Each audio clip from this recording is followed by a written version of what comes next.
Gracias al Señor por este tiempo de oración que semana a semana podemos tener, buscar el rostro del Señor. El día de hoy estaremos terminando nuestra serie sobre la grandeza de Dios. Iniciamos una serie corta, es cierto, de 4 domingos, sobre la grandeza de Dios, cómo se manifiesta la grandeza de Dios. Y les confieso que podríamos seguir hablando las próximas semanas sobre la grandeza de Dios, porque Dios es ilimitado, es infinito y hay tanto para aprender de parte de nuestro Señor. Pero ya el otro domingo entraremos a nuestro mes misionero y estaremos hablando de misiones en nuestros diferentes cultos. Hasta aquí hemos visto la grandeza de Dios, cómo se expresa en la soberanía de Dios. Después vimos cómo se expresa la grandeza de Dios en la adoración. El domingo pasado estuvimos viendo cómo esa grandeza de Dios se expresó en la resurrección de nuestro Señor Jesucristo. Y hoy estaremos viendo la grandeza de Dios expresada en su santidad, en la santidad de Dios. Y el pasaje que vamos a usar en esta tarde es Isaías capítulo 6. Voy a pedirles que abran sus Biblias allí en el Antiguo Testamento, en el libro del profeta Isaías, en el capítulo 6, para leer los primeros 8 versículos de este pasaje de la Escritura. Es uno de los pasajes que nos habla claramente de la santidad de Dios. Y mi oración en esta mañana, hermanos, es que nos dejemos cautivar por la santidad de Dios. Que tú y yo nos dejemos abrazar por la santidad de Dios. Y estoy seguro que cuando entendamos el mensaje que Isaías tiene, si permitimos que ese mensaje nos tome y nos cautive, nos sacuda, yo te aseguro que no serás el mismo. Saldrás diferente si realmente tú logras captar las dimensiones de este tema que tiene que ver con un Dios santo. Leamos Isaías, por favor, capítulo 6, versículos del 1 hasta el 8. Isaías capítulo 6 del 1 al 8. Dice: en el año que murió el rey Usías, vi yo al Señor sentado sobre un trono alto y sublime, y sus faldas llenaban el templo. Por encima de él había serafines. Cada uno tenía 6 alas. Con 2 cubrían sus rostros, con 2 cubrían sus pies, y con 2 volaban. Y el uno al otro daba voces diciendo: Santo, Santo, Santo, Jehová de los ejércitos, toda la tierra está llena de su gloria. Y los quiciales de la puerta se estremecieron con la voz del que clamaba, y la casa se llenó de humo. Versículo 5. Entonces dije: ay de mí que soy muerto, porque siendo hombre inmundo de labios y habitando en medio de pueblo que tiene labios inmundos, han visto mis ojos al Rey Jehová de los ejércitos. Y voló hacia mí uno de los serafines, teniendo en su mano un carbón encendido tomado del altar con unas tenazas, y tocando con él sobre mi boca, dijo: he aquí que esto tocó tus labios, y es quitada tu culpa y limpio tu pecado. Después oí la voz del Señor que decía: ¿a quién enviaré? ¿Y quién irá por nosotros? Entonces respondí yo: heme aquí, envíame a mí. Que Dios bendiga su palabra. Cuando pensamos en santidad, ¿qué es lo primero que viene a nuestra mente? ¿Qué es lo primero que viene a nuestra mente cuando se nos dice que Dios es un Dios santo y que pide santidad de cada uno de sus hijos de parte de nosotros? ¿En qué piensas cuando la palabra santidad viene a ti? Es posible que algunos cristianos piensen en la santidad como una lista de reglas que tenemos que cumplir y que de alguna forma nos quitan la libertad. Para otros, santidad tiene que ver con un legalismo extremo y que hay que cumplir ese legalismo a como dé lugar. Algunos viven la santidad en blanco y negro, es decir, esto es santo y esto no lo es. Y se dejan llevar por un concepto o por algunas ideas donde se enfatiza la santidad en términos de conducta. Por ejemplo, hay algunas personas, cristianos, en algunas iglesias, que dicen, las mujeres no deben usar pantalones, deben usar solamente vestidos. Y creen que una mujer que no usa pantalones, sino que usa vestidos, es una mujer santa. O los jóvenes no deben usar el cabello largo, tienen que andar siempre con el cabello corto. Entonces todo aquel joven que está con el cabello corto está camino a la santidad. O como sucede en algunas otras iglesias, las mujeres no pueden sentarse junto con los hombres y separan un sector para damas y un sector para caballeros. Entonces decimos, es una iglesia santa. Y no nos damos cuenta que la santidad tiene que ver con algo más que una conducta. Y como vamos a ver a lo largo de este mensaje, tiene que ver fundamentalmente con carácter. Cuando hablamos de santidad, estamos hablando de carácter. No estamos hablando de hacer cosas buenas para Dios necesariamente. Hay mucha gente que es moralmente buena, viven una vida ética correcta, hacen el bien, hacen obras de filantropía, pero no son creyentes. No son santos por hacer todo lo que hacen. Por lo tanto, la santidad no está limitada a una lista de cosas que yo debo de hacer y que debo de cumplir. Ese no es el tipo de santidad de parte de Dios. Y yo quiero que en esta mañana podamos mirar a tres personajes que brotan, por lo menos dos de ellos, del pasaje que hemos leído en esta tarde. Y el primer personaje es Dios.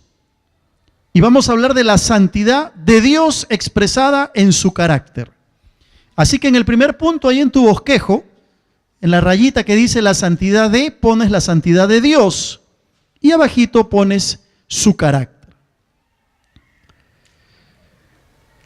Alguien dijo alguna vez que Dios no presenta su santidad como una prescripción horizontal en la actividad del ser humano, sino que Dios despliega su santidad como la esencia central y definitoria de su carácter. Es decir, la santidad de Dios tiene que ver fundamentalmente con quién es Él, tiene que ver con su esencia, tiene que ver con su carácter. Cuando hablamos de Dios, tenemos que reconocer que la palabra del Señor muestra claramente la santidad de Dios como atributo supremo en nuestro Señor. Pero pastor, ¿acaso Dios no es amor? ¿Acaso Dios no es misericordia? Pues claro que sí, Dios es amor, Dios es misericordia, Dios es justicia. Todo eso es cierto. Pero hay que recordar que el hecho es que la santidad de Dios exigía que se pagara un precio por tu pecado y por el mío, y por lo tanto, cuando el Señor paga ese precio, su amor se expresa. ¿Qué estoy queriendo decir con esto? Que hay una relación muy cercana entre santidad y amor. El amor de Dios está ligado a su santidad. No podemos quedarnos solamente con el Dios bueno, con el Dios misericordioso, con el Dios que es amor, y olvidarnos de ese Dios que también es santo y que exige santidad. En el pasaje que hemos leído de Isaías capítulo 6, tenemos que recordar que el profeta Isaías vivió en una situación muy difícil. Vivió en un contexto en el cual él tenía que ser luz en medio de las tinieblas que alumbraban a su nación. Él brilló como una luz en medio de una sociedad, de una cultura moralmente corrupta, una cultura moralmente alejada de Dios, espiritualmente apartada del Señor. Y el profeta Isaías tenía un llamado muy particular. Ese llamado era a ministrar a los líderes más influyentes de su época, a ministrar a la gente adinerada de aquella época. Él tenía la facultad y el llamado de ministrar a aquellas personas de poder en aquella época. Y él sabía lo que significaba ministrar a esa gente, que al ser gente poderosa, al ser gente de influencia, era gente que tenía por característica la autosuficiencia. Y creían que lo conocían todo. Creían que lo sabían todo y que nadie tenía que decirle cómo hacerse las cosas. ¿No es acaso ese escenario muy parecido al nuestro el día de hoy, en pleno siglo XXI? Hoy también encontramos gente de influencia, ¿verdad? Encontramos gente que tiene buenos empleos, que tiene todo un historial profesional, pero que viven una vida moralmente corrupta y que defienden causas que la palabra de Dios las presenta como pecado, que defienden causas que se oponen a los principios del Señor. Y uno se pone a pensar, ¿cómo es posible que tengamos en nuestra sociedad profesionales, periodistas connotados, hombres y mujeres en los medios de comunicación que defiendan causas que se oponen a la palabra de Dios? ¿Cómo es posible que tengamos gente tan inteligente como nuestro premio Nobel de literatura que defiende causas como es la unión civil entre personas del mismo sexo que se oponen a la enseñanza de la palabra de Dios? La gente cree tener razón al defender sus propuestas, pero no se dan cuenta de que cuando uno habla, cuando uno defiende un argumento, cuando uno defiende una causa, no se trata de uno mismo, se trata de Dios. Se trata de Dios. No se trata de tener la razón. No se trata de dar una ley porque es algo que a mí me gusta o me conviene. No se trata de dar una ley porque eso es lo que la mayoría quizá quiere. No. Se trata de Dios. Y se trata de entender el carácter de Dios. Y cuando vamos a la Escritura, descubrimos que Dios tiene un carácter santo. El profeta, en el versículo 5, él dice: dije, ay de mí que soy muerto, porque siendo hombre inmundo de labios, y mira lo que dice, y habitando en medio de pueblo que tiene labios inmundos. El profeta vivía una situación dramática en una sociedad corrupta, en una sociedad que le había dado las espaldas a Dios y que quería hacer las cosas a su manera. No, pues es que aquí somos periodistas inteligentes. Es que aquí somos representantes de la nación y tenemos capacidad de pensar. Y todos los que van a las iglesias, como alguien dijo por ahí en una de las redes sociales, no piensan. Isaías vivió en una sociedad así, similar a la que nos toca vivir hoy. La santidad de Dios. Antes de argumentar, antes de defender una causa, de defender una ley, tenemos que recordar que no se trata de nosotros, se trata de Dios y de su carácter santo. Y esa ley, esa causa, ese argumento tiene que expresar y reflejar el carácter santo de Dios. Amén. Él es la primera persona que aparece en nuestra historia. Pero la segunda es el profeta. La santidad de Dios, su carácter. En segundo lugar, la visión de Isaías. Y lo que Isaías contempló y vio fue la santidad de Dios. Algo de la santidad de Dios. Isaías vio una pequeña expresión del carácter de Dios. Vio un pequeño porcentaje de la majestuosidad de Dios.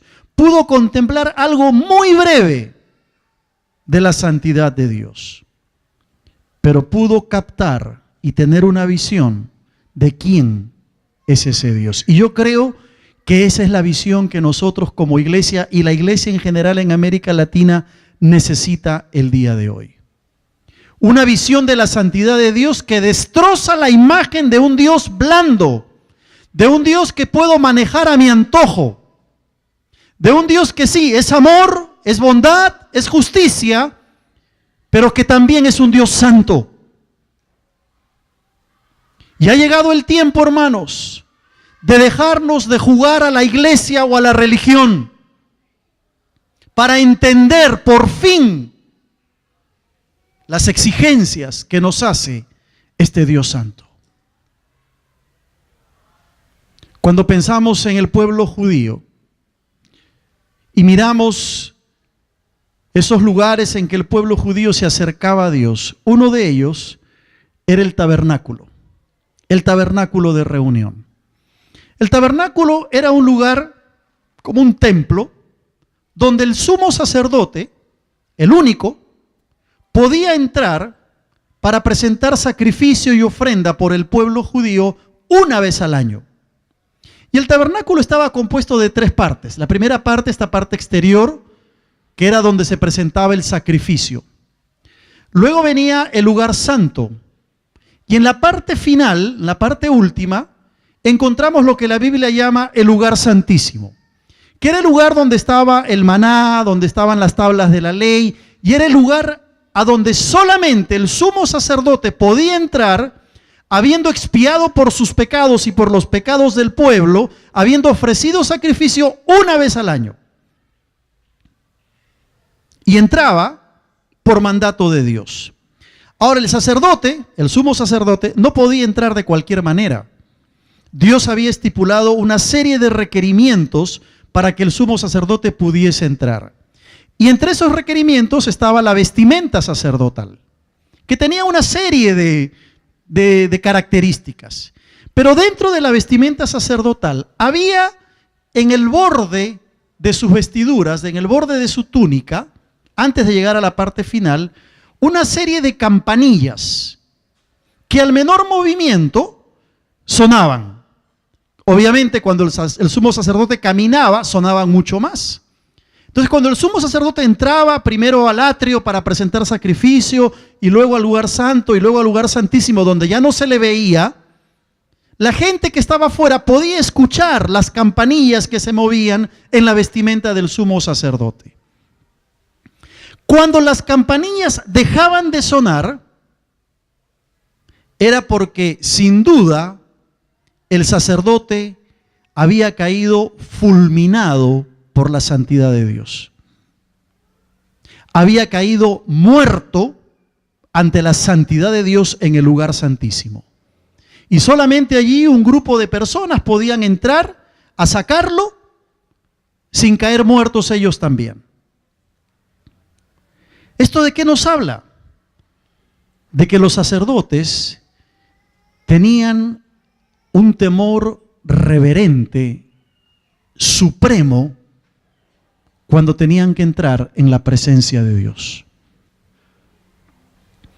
Los sumos sacerdotes sabían que con Dios no podían jugar. Sabían que Dios no era tolerante al pecado. Y tenían que expiar sus propias vidas, expiar por las vidas del pueblo, y recién entonces entrar al lugar santísimo, aún así a riesgo de caer muertos y fulminados ante un Dios 3 veces santo. Yo me pregunto, ¿cuán tolerantes somos nosotros con el pecado a veces? ¿No es verdad? Venimos a la iglesia, oramos a Dios, adoramos el nombre del Señor y quizá hay pecados no confesados. Y claro, como ya nos hemos hecho tan familiares con Dios, creemos que Dios se va a hacer de la vista gorda Creemos que Dios va a tolerar el pecado y algunos llegan al extremo de esa familiaridad con Dios, que como alguna vez escuché a algunos jóvenes, gracias a Dios, no de esta iglesia, decir Dios es mi pata. Qué irreverencia más grande. Qué irreverencia más grande. Pensar que Dios es como uno de nosotros. Pensamos que podemos sacarle la vuelta a la santidad de Dios. Pregúntate en esta mañana, hermano, si tuvieras un encuentro con el mismo Dios hoy y tuvieras que entrar a la misma presencia de Dios, ¿caerías como muerto? ¿O podrías sostenerte en pie? La santidad de Dios puede fulminar la vida de cualquier hombre o mujer que no está preparado para vivir esa santidad. El profeta Isaías en el versículo 1 dice que en el año que murió el rey Usías. ¿Sabes por qué es tan importante esa declaración? Uno se preguntará qué tiene que ver el año en que murió el rey Usías. Era el año 740 antes de Cristo.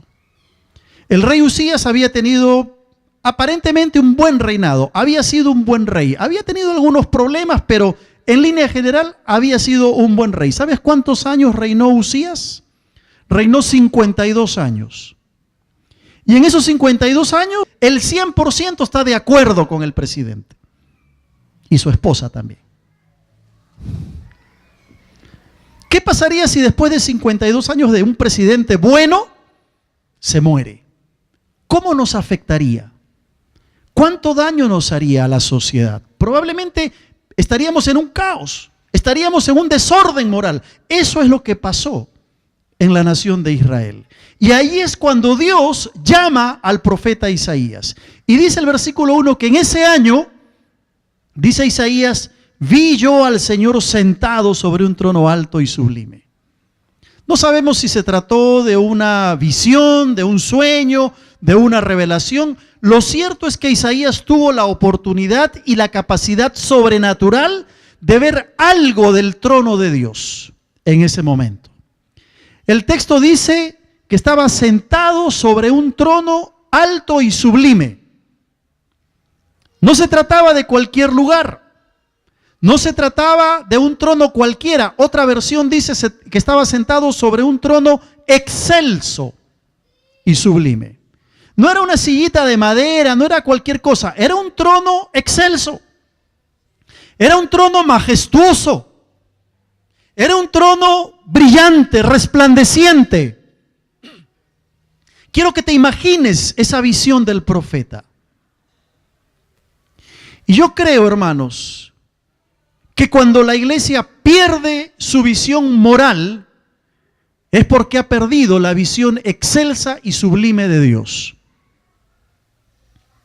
Es más, cuando una nación pierde su visión moral, es porque no ha aprendido a tener una visión del Dios sublime y excelso de la palabra de Dios.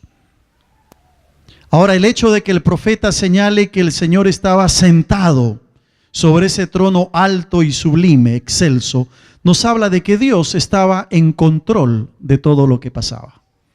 No se le escapaba nada. Él no estaba ahí desesperado, caminando, buscando qué hacer. No, Él estaba sentado, estaba quieto. Estaba quieto porque Él es el Dios soberano que controla todas las cosas.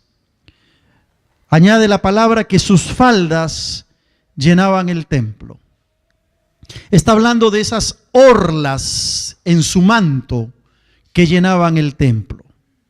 Está hablando de honor, está hablando de grandeza, está hablando de majestuosidad. No sé si puedes imaginar esa visión, hermano. Te confieso que cuesta. Esta semana que yo estuve estudiando este pasaje, trataba de entender la majestuosidad de la visión del profeta Isaías. Las orlas es algo que ya casi no se ve en nuestros días, salvo en esas bodas reales, ¿no? En esas bodas muy formales. Dicen que la reina de Inglaterra, cuando recibió el trono, tenía un manto, una túnica, una cola en su vestido que llegaba desde el altar hasta la puerta de la catedral. Y que se necesitaban varias personas para que pudiesen cargar esa cola, esos ornamentos de su vestimenta. Esa es la figura que está usando el profeta. Figura de majestuosidad. Trata por favor de entenderlo.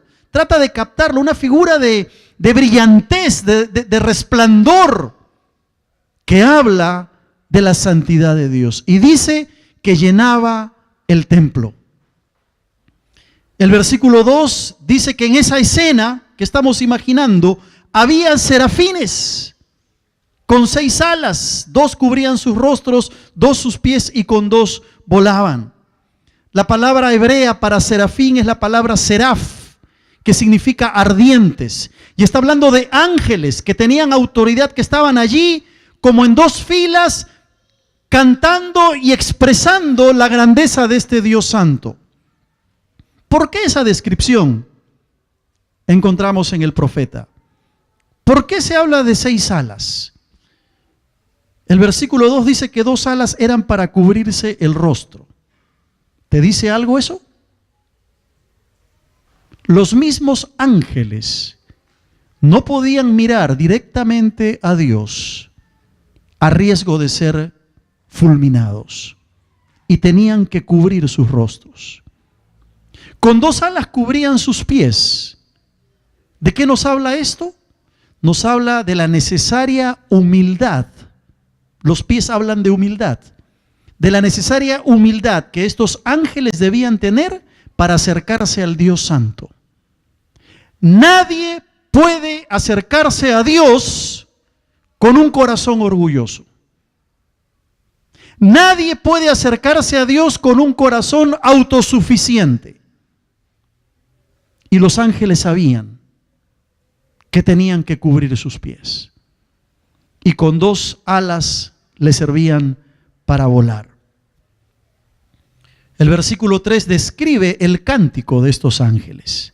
Dice que el uno al otro daba voces diciendo: Santo, Santo, Santo, Jehová de los ejércitos, toda la tierra está llena de su gloria. Puedes tener en la mente esta imagen de los serafines formando 2 filas que salen del trono de Dios y que empiezan a cantar y adorar a Dios diciendo: Santo, Santo, Santo.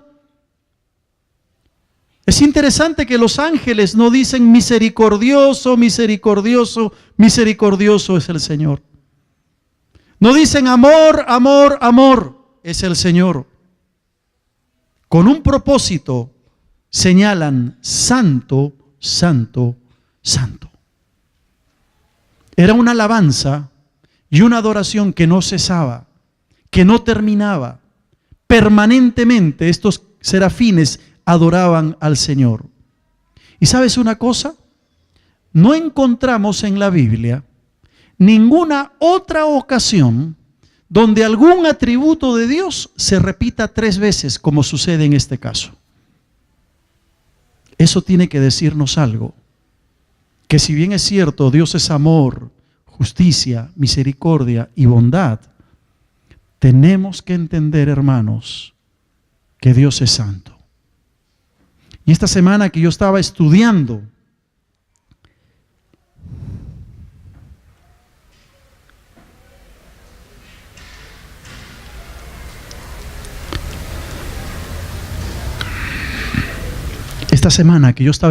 este pasaje, la santidad de Dios me cautivó. No porque yo sea santo,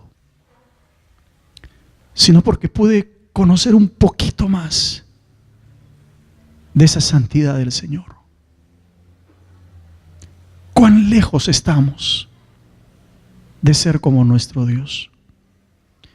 El profeta y los ángeles están diciendo: Él es santísimo, santísimo.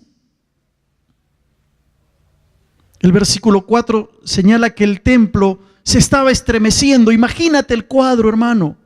Ahí está el profeta mirando a estos serafines, declarando la triple santidad de Dios. Y en ese cuadro, los quiciales del templo, de la casa, empiezan a estremecerse, se empiezan a mover. La casa se llenó de humo, dice la Escritura. Aún allí se ve la gracia de Dios. ¿Sabes por qué? Porque ese humo impidió al profeta mirar cara a cara a Dios. Porque si lo hubiera hecho, hubiera caído como muerto ante la santidad del Señor.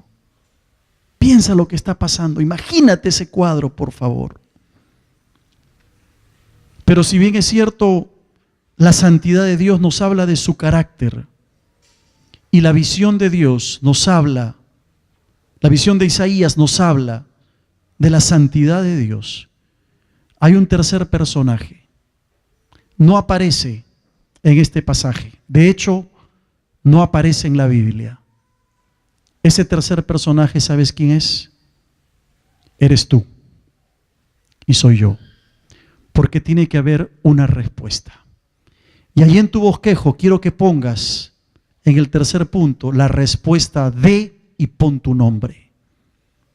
La respuesta de Francisco, la respuesta de Juan, la respuesta de Pedro, de Marta, de Elizabeth. Pon tu nombre.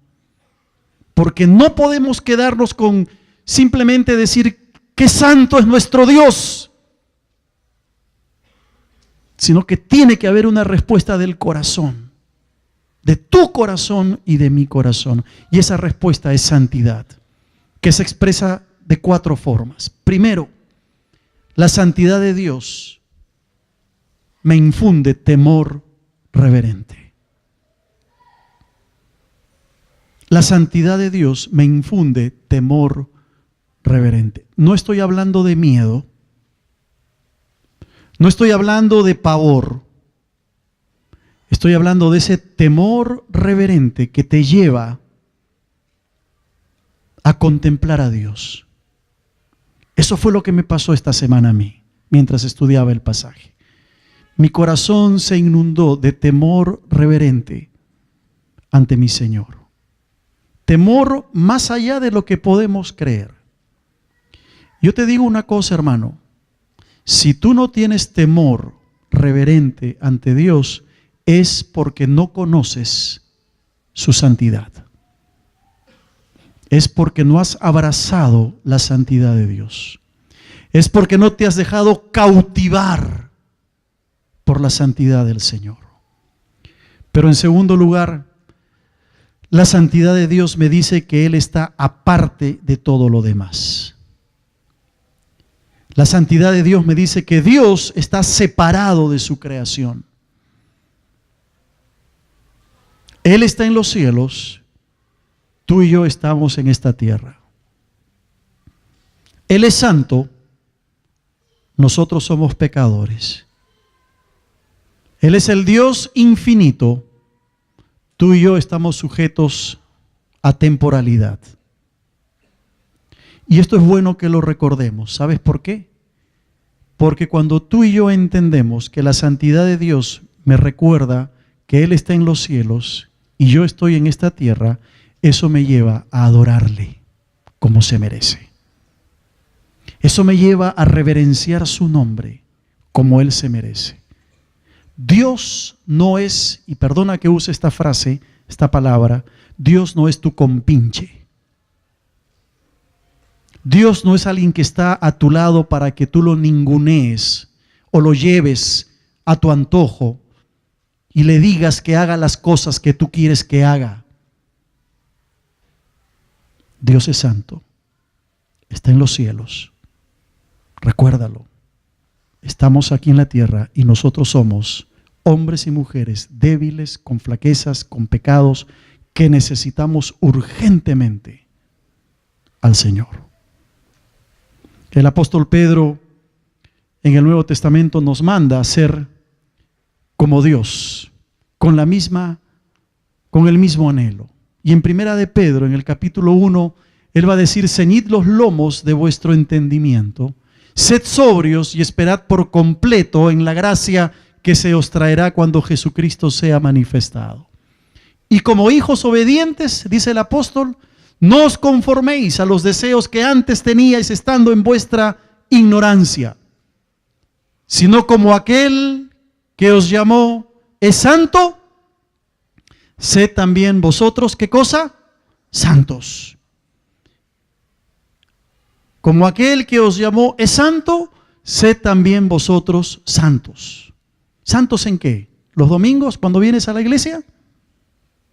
¿Cuando tienes ganas de orar o de leer tu Biblia?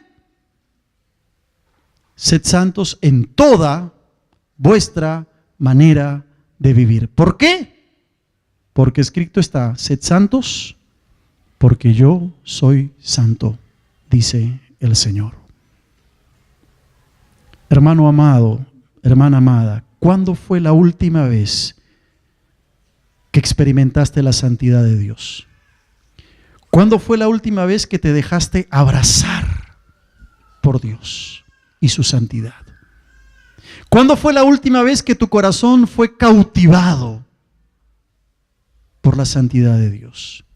A veces preferimos esas verdades cómodas del amor, de la misericordia y de la bondad de Dios. ¿Y sabes qué pasa? Perdemos esa maravillosa visión de la santidad de Dios. Qué lindo es hablar del amor de Dios, ¿verdad? Qué lindo es hablar de un Dios bueno, un Dios misericordioso. Pero cuando nos quedamos solamente con esas cualidades y esos atributos de Dios, perdemos la visión maravillosa de la santidad de Dios. Y cuando eso pasa, ¿sabes qué sucede con nuestra fe? Nuestra fe se debilita.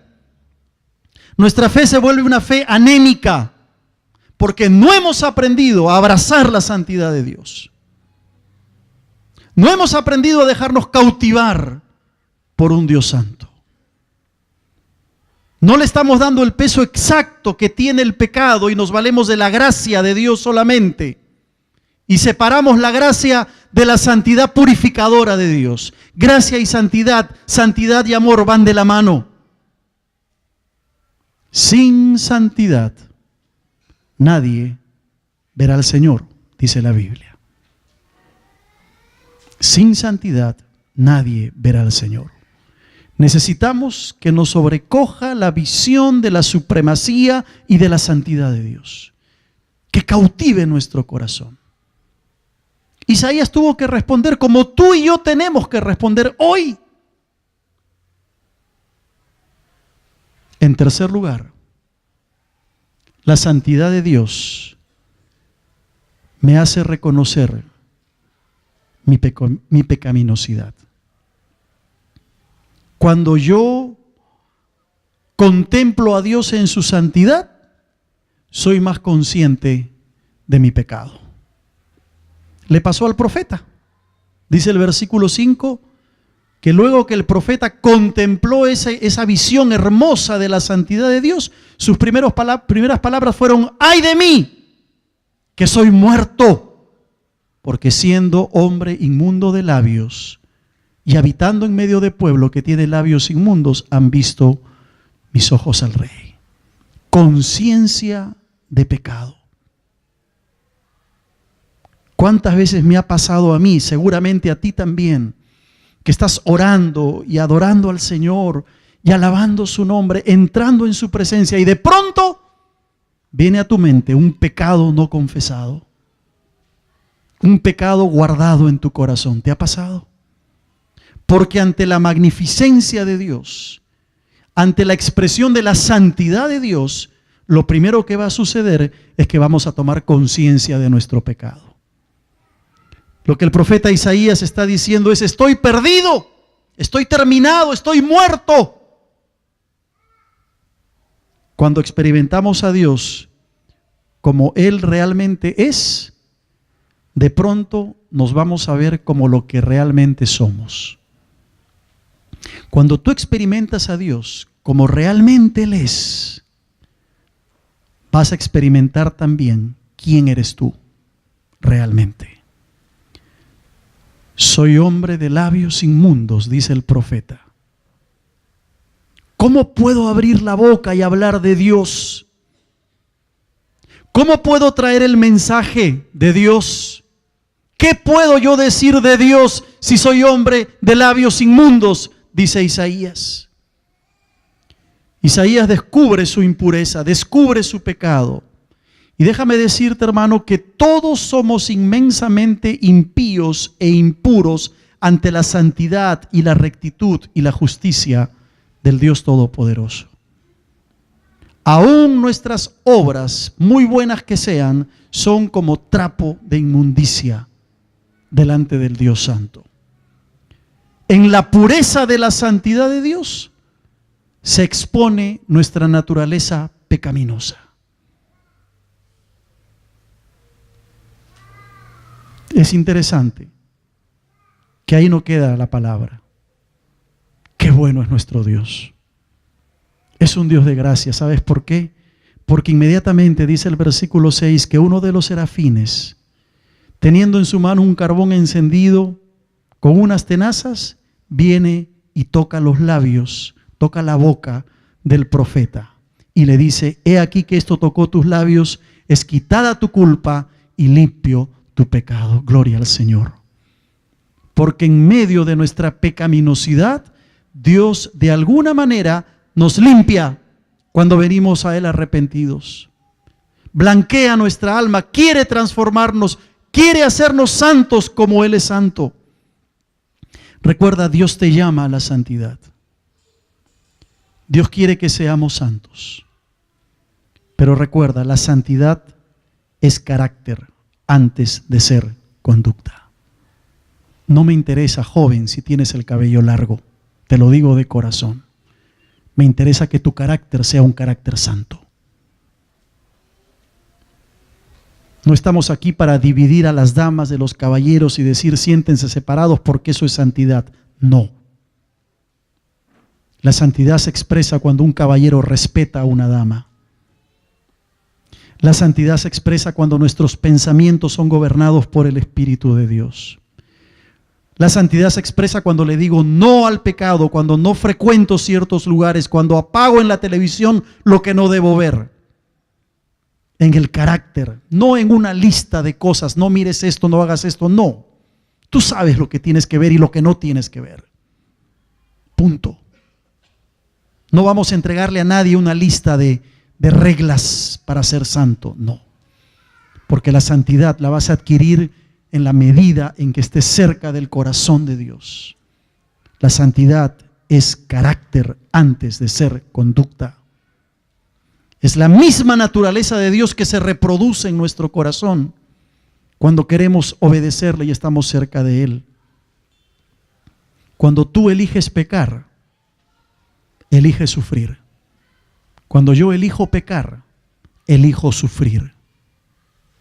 No le hago ningún bien a mi alma cuando decido alejarme de la santidad de Dios. Porque mi pecado, tu pecado, es un rechazo a la santidad de Dios. ¿Qué es lo que la santidad de Dios requiere de nosotros? Un cambio en nuestra vida. Un cambio radical. Y solo cuanto más conozcamos a Dios, más conscientes seremos de lo que tú y yo necesitamos cambiar. Si tú vienes a la iglesia y la pasas bien y escuchas los cultos y cantas y das tu ofrenda y todo, pero no se produce un cambio, es porque no has sido consciente de la santidad de Dios. Cuando tú eres consciente de Dios y de su santidad, entonces tu corazón va a buscar un cambio. Y finalmente, la santidad de Dios me capacita para servirle como Él se merece. Y te confieso que en este punto yo podría dar otro sermón de otros 45 minutos. No lo voy a hacer, no te asustes, no te preocupes. Pero la santidad de Dios es aquello que nos capacita para poder servirle mejor. Mira lo que dice el profeta en el versículo 8. Después oí la voz del Señor. ¿Después de qué? Después que fue limpio, después que fue perdonado. Oí la voz del Señor que decía: ¿a quién enviaré y quién irá por nosotros? Entonces respondí yo, dice Isaías: heme aquí, envíame a mí. Solamente cuando hemos sido limpiados por la santidad de Dios, estamos en condiciones de servirle. Estamos en condiciones de ir al campo misionero. Estamos en condiciones de ser consejeros, de ser anfitriones, de cantar, de predicar, de enseñar, de aconsejar. Solo cuando soy santo, Dios me da la capacidad de poder tomar los utensilios de la casa de Dios para servirle. Tú que estás sirviendo al Señor, examina tu vida. No para que tomes la actitud de, bueno, como no puedo con este pecado, ya no sirvo a Dios. No, no se trata de eso. Se trata de luchar cada día, de confesar al Señor. Si caemos, arrepentirnos y hacer la firme promesa y el pacto delante del Señor de llevar una vida de santidad. No vamos a lograr la perfección en esta tierra. Y Dios lo sabe.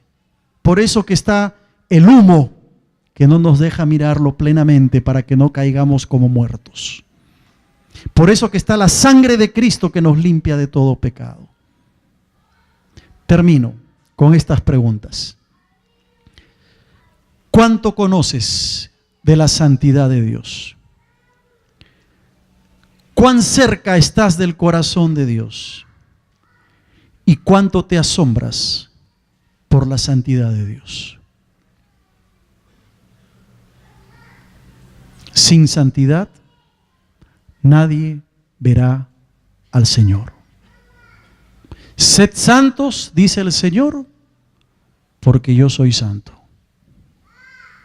Que el Señor nos ayude a responder a su palabra, a ser sensibles a la voz del Espíritu Santo y recordar que la santidad nos hace bien a cada uno de nosotros. Sed santos, dice el Señor, porque yo soy santo. Sin santidad nadie verá al Señor. Vamos a orar. Inclina tu rostro, acércate al Señor en un tiempo de oración.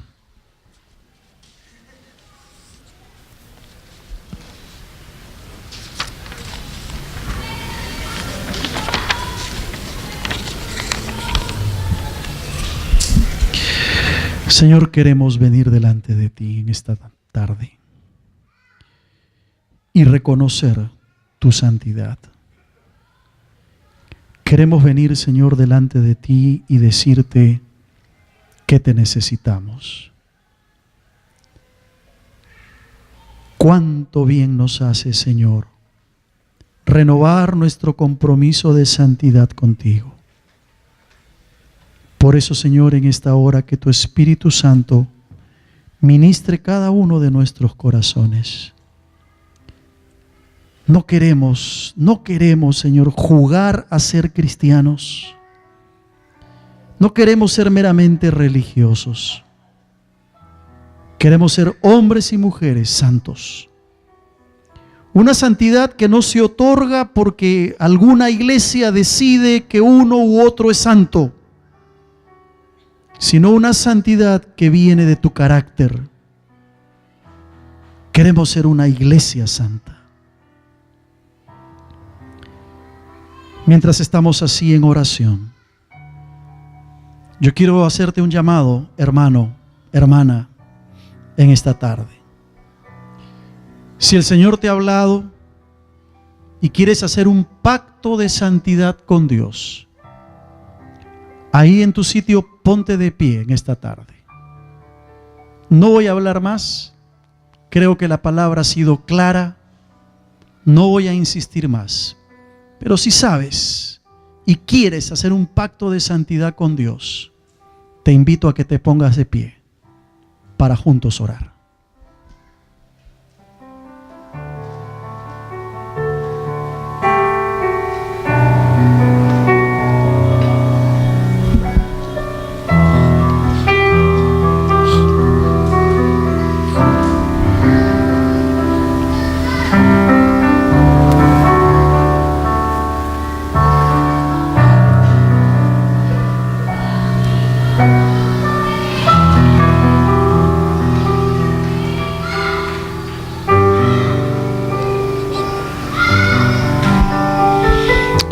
Ven aquí adelante, hermano. Ven aquí al altar. Sella tu pacto con el Señor delante de su altar. Sal de tu lugar. Vamos a orar juntos.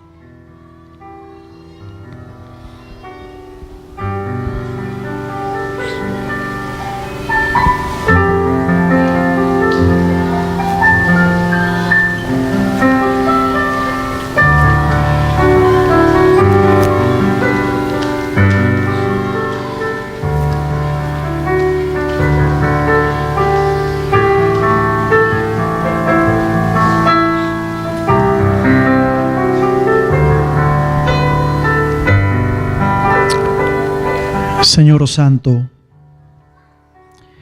yo estoy aquí delante junto con mis hermanos en esta tarde, porque necesitamos de tu santidad. Necesitamos, Señor, que tú obres en nosotros,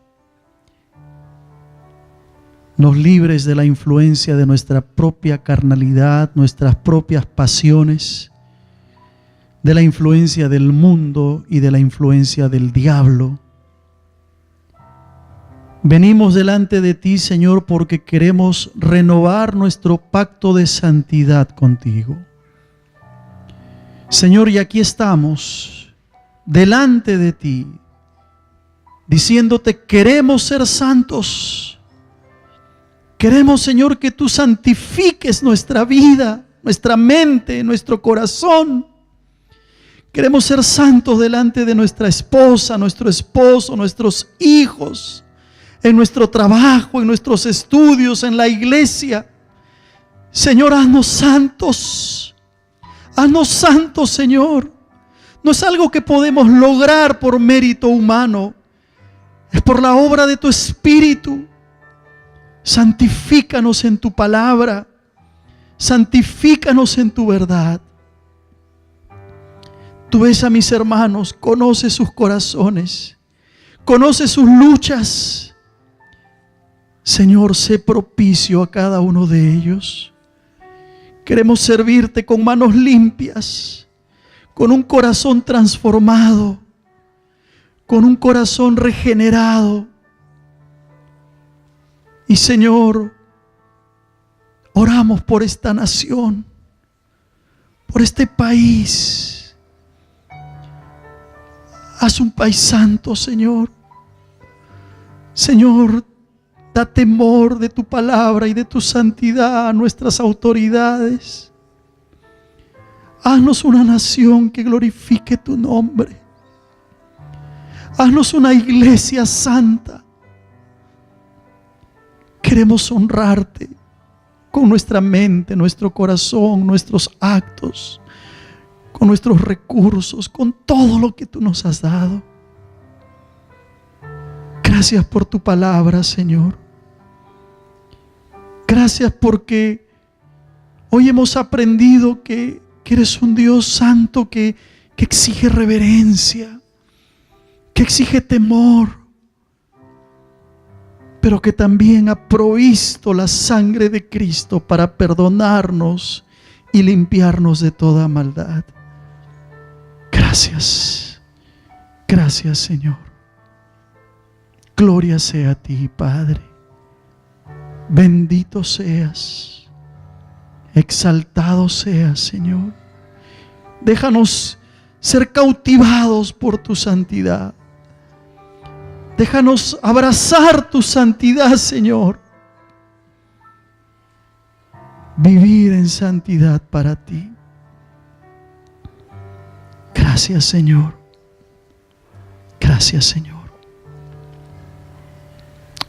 Pueden volver a sus lugares, hermanos, en silencio,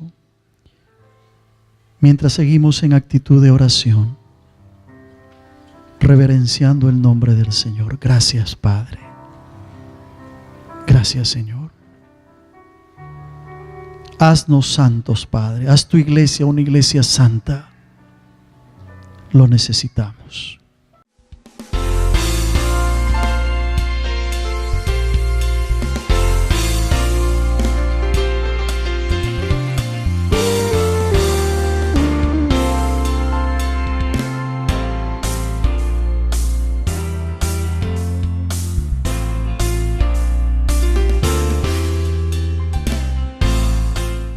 tiene que ver con su esencia, tiene que ver con su carácter. Cuando hablamos de Dios, tenemos que reconocer que la palabra del Señor muestra claramente la santidad de Dios como atributo supremo en nuestro Señor. Pero pastor, ¿acaso Dios no es amor? ¿Acaso Dios no es misericordia? Pues claro que sí, Dios es amor, Dios es misericordia, Dios es justicia. Todo eso es cierto. Pero hay que recordar que el hecho es que la santidad de Dios exigía que se pagara un precio por tu pecado y por el mío, y por lo tanto, cuando el Señor paga ese precio, su amor se expresa. ¿Qué estoy queriendo decir con esto? Que hay una relación muy cercana entre santidad y amor. El amor de Dios está ligado a su santidad. No podemos quedarnos solamente con el Dios bueno, con el Dios misericordioso, con el Dios que es amor, y olvidarnos de ese Dios que también es santo y que exige santidad. En el pasaje que hemos leído de Isaías capítulo 6, tenemos que recordar que el profeta Isaías vivió en una situación muy difícil. Vivió en un contexto en el cual él tenía que ser luz en medio de las tinieblas que alumbraban a su nación. Él brilló como una luz en medio de una sociedad, de una cultura moralmente corrupta.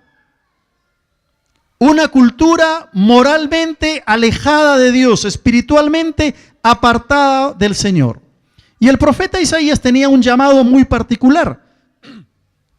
Ese llamado era a ministrar, y estoy seguro que cuando entendamos el mensaje que Isaías tiene, si permitimos que ese mensaje nos tome y nos cautive, nos sacuda, yo te aseguro que no serás el mismo. Saldrás diferente si realmente tú logras captar las dimensiones de este tema que tiene que ver con un Dios santo. Leamos Isaías, por favor, capítulo 6, versículos del 1 hasta el 8. Isaías capítulo 6, del 1 al 8. Dice: en el año que murió el rey Usías, vi yo al Señor sentado sobre un trono alto y sublime, y sus faldas llenaban el templo.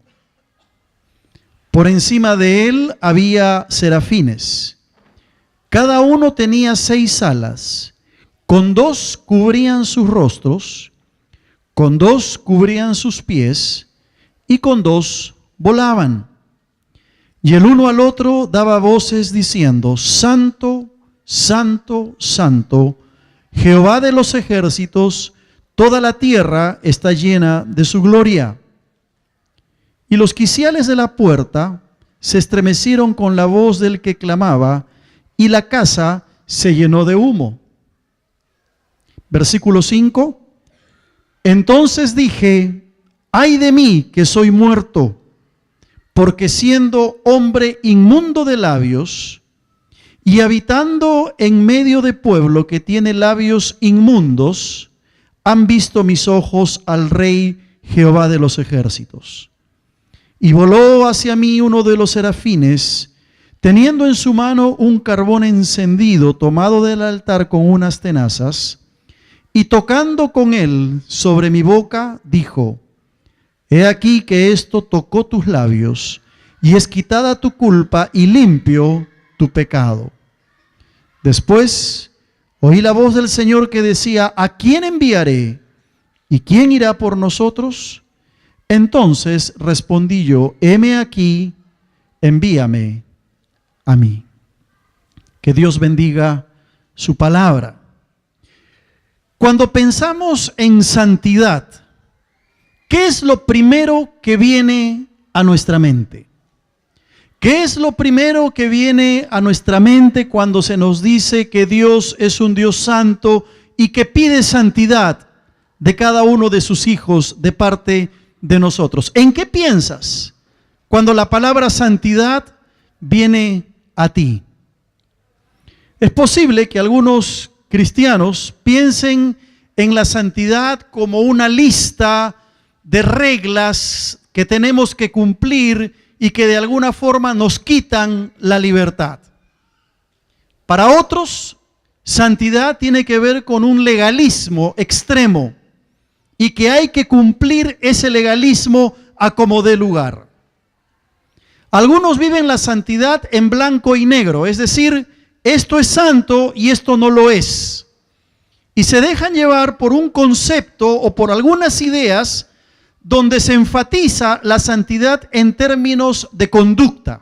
Por ejemplo, hay algunas personas, cristianos, en algunas iglesias, que dicen, las mujeres no deben usar pantalones, deben usar solamente vestidos. Y creen que una mujer que no usa pantalones, sino que usa vestidos, es una mujer santa. O los jóvenes no deben usar el cabello largo, tienen que andar siempre con el cabello corto. Entonces todo aquel joven que está con el cabello corto está camino a la santidad. O como sucede en algunas otras iglesias, las mujeres no pueden sentarse junto con los hombres y separan un sector para damas y un sector para caballeros. Entonces decimos, es una iglesia santa. Y no nos damos cuenta que la santidad tiene que ver con algo más que una conducta. Y como vamos a ver a lo largo de este mensaje, tiene que ver fundamentalmente con carácter. Cuando hablamos de santidad, estamos hablando de carácter. No estamos hablando de hacer cosas buenas para Dios necesariamente. Hay mucha gente que es moralmente buena, viven una vida ética correcta, hacen el bien, hacen obras de filantropía, pero no son creyentes. No son santos por hacer todo lo que hacen. Por lo tanto, la santidad no está limitada a una lista de cosas que yo debo de hacer y que debo de cumplir. Ese no es el tipo de santidad de parte de Dios. Y yo quiero que en esta mañana podamos mirar a tres personajes que brotan, por lo menos dos de ellos, del pasaje que hemos leído en esta tarde. Y el primer personaje es Dios. Y vamos a hablar de la santidad de Dios expresada en su carácter. Así que en el primer punto, ahí en tu bosquejo, en la rayita que dice la santidad de, pones la santidad de Dios. Y abajito pones su carácter. Alguien dijo alguna vez que Dios no presenta su santidad como una prescripción horizontal en la actividad del ser humano, sino que Dios despliega su santidad como la esencia central y definitoria de su carácter. Es decir, la santidad de Dios tiene que ver fundamentalmente con quién es Él.